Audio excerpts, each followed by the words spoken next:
Обичам да готвя. Наследила съм го най-вероятно от баба ми и майка ми, които постоянно и те също са готвили вкъщи и покрай тях това ми е било интересно да им помагам. И всъщност кулинарията не е само задължение, то е голямо любопитство от моя гледна точка.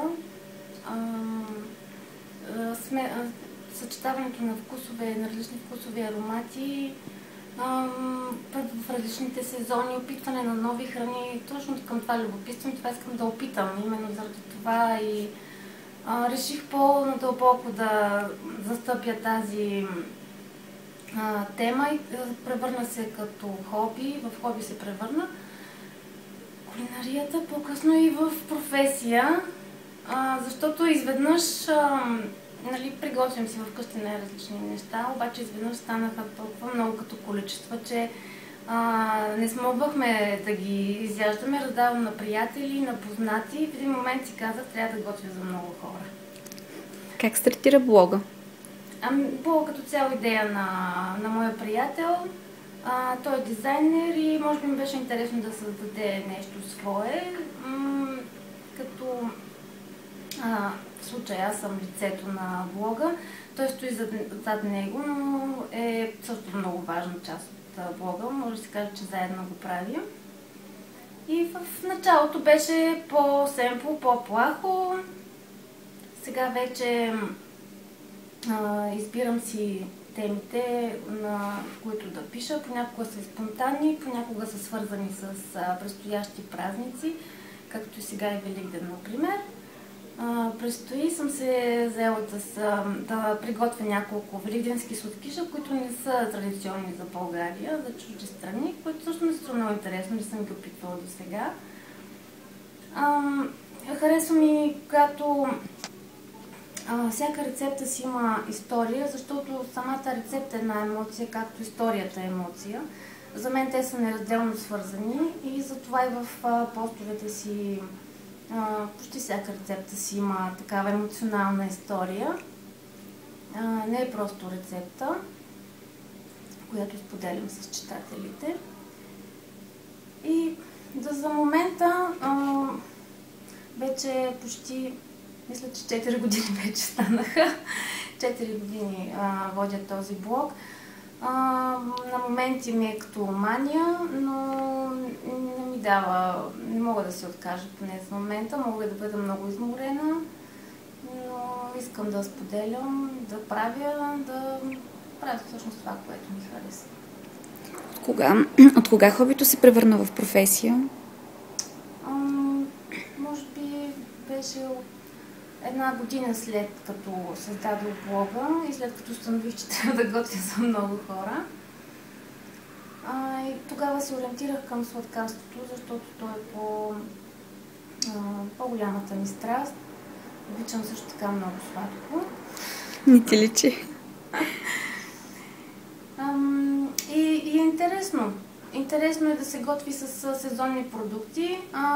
Също работата ми в момента е свързана с по-алтернативно сладкарство, като използването само на кафява захар, пълнозърнести брашна, подсладители като мед и агаве, алтернативни подсладители, сурови десерти и като цяло този вид сладкарство, аз точно го наричам алтернативно, защото не е като конвенционалното.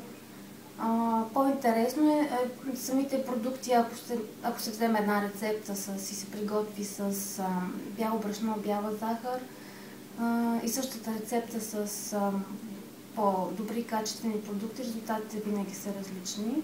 Не само на вкус и на визия, защото по-различно се държат продуктите.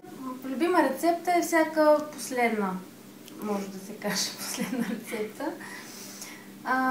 Аз последната, която много ми хареса, това е рецепта за класическо брауни, но приготвена с истински шоколад, който е от 100% какао, какаови зърна, без да се извлича какаовото масло от какаото и да се добавят други неща, заместители. И наистина се усети вкусът на истински шоколад. Аз много обичам такива дъвчащи десерти, точно като брането. Това се сещам за момента, като любима, много любима. Иначе с идването на пролетта сега, с нетърпение очаквам да започнат ягодите да излизат на пазара. Нали, не тези, които са грамадните, истинските, малките, дребните ароматни ягодки. Обожавам ягоди, а също и да чакам да цъфнат теменушките. Може и да някъде да са цъфнали вече, но имам намерение да направя сироп от теменушки, който да включвам в различни десерти, да си захаросвам, както се захаросват розови листенца. Да очакваме ли книга от тебе?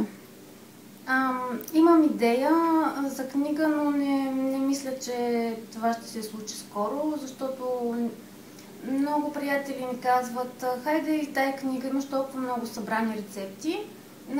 Аз нямам такава идея да прекопирам блога си или просто да направя книга с събрани сборник рецепти. Искам тя да бъде едно отражение както и на живота ми. Или с други думи, рецептата да си има история, както в статиите в блога. Всяка рецепта си има своята история. Така че ще ми отнеме малко повече време и ще ми трябва също и малко повече спокойствие и точно да намеря повече време за писане. Сега е доста динамично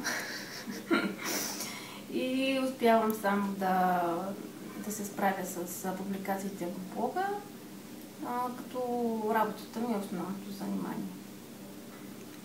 Какво ще предлагаш на твоите читатели и на читателите на блога на Маджаров? Да бъдат себе си преди всичко и нека експериментират, нека